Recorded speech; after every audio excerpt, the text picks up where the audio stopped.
Cancer രോഗവും ചികിത്സയും എക്കാലത്തും ഒട്ടേറെ തെറ്റിദ്ധാരണകളിലൂടെയാണ് കടന്നുപോകുന്നത്. യാഥാർത്ഥ്യങ്ങൾ മനസ്സിലാക്കേണ്ടത് ചികിത്സ ഫലപ്രദമാക്കാൻ ഏറെ സഹായിക്കും.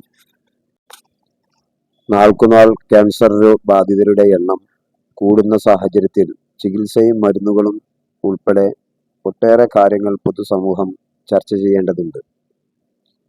കേട്ടറിവുകളിൽ വിശ്വസിക്കുന്ന ചിലരെങ്കിലും ഈ ധാരണകളുടെ നിജസ്ഥിതി അറിയാതെ അതിനു പിന്നാലെ പോകുന്നു.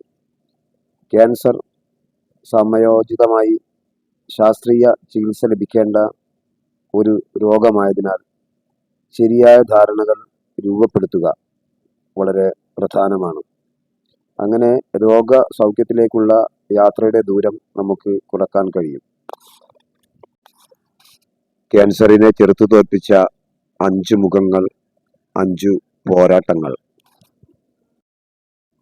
റാണി ടിസ്ലി, മുളന്തുരുത്തി സ്വദേശിനി, ഏരൂർ ഭവൻസ് വിദ്യാമന്ദിരത്തിൽ അധ്യാപിക.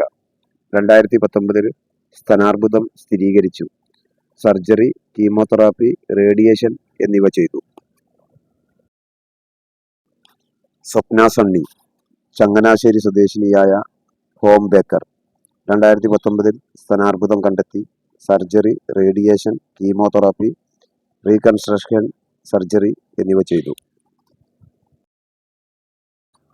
നാസർ എം അബു, കൊച്ചി വെണ്ണല സ്വദേശി, ഹോട്ടൽ രംഗത്ത് പ്രവർത്തിക്കുന്നു.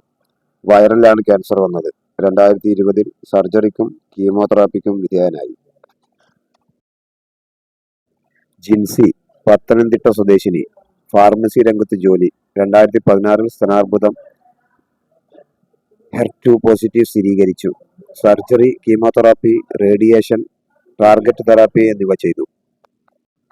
ഡോക്ടർ രേഖ രാമചന്ദ്രമല്യ, ഫോർട്ട് കൊച്ചി സ്വദേശിനി, general manager, supply chain, Apollo Adlux hospital. ഇവർക്ക് ഗർഭപാത്ര അർബുദം കണ്ടെത്തി. കീമോതെറാപ്പിയും റേഡിയേഷനും ചെയ്തു.